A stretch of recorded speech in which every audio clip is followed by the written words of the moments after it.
All right, the second rule we're going to take a look at is if we have some number to an exponent, and then we're taking that whole thing and putting it to another exponent. So notice that we have that our base to an exponent, and then in parentheses we're putting that to another exponent.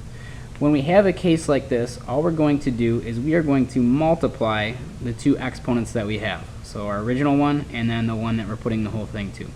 So an equivalent expression for this is going to be the same base. So notice x is our base. And then the new power will be if we multiply a times b.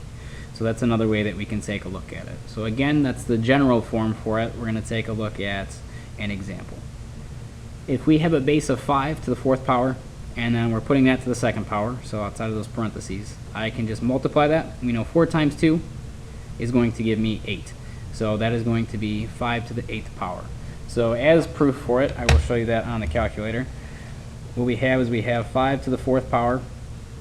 I'm doing that. Order of operations tells me I handle parentheses first, and then exponents. So I have 5 to the 4th. After that, I'm squaring that. So I'm going to put that answer to the 2nd power. That's going to give me this number right here. Now, if that's a true statement, if I type in 5 to the 8th power, I should get the same number. So let's check that. So I have 5 to the 8th. I notice I have the same number. So just a little proof that that does work when you have a number to an exponent, and then you're putting that to an additional exponent.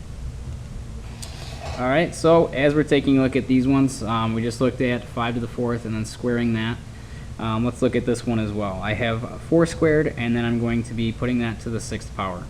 So an exponent, then outside another exponent, I use multiplication for my exponents. So 2 times 6 gives me 12, so I'll have 4 to the 12th power.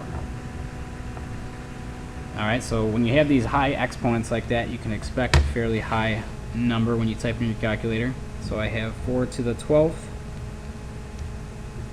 which is going to give me that very, very large number right there. So we're going to write that down in for our standard form. Standard form is just going to be the actual number. So I have 16777,216. So 16 million up in there.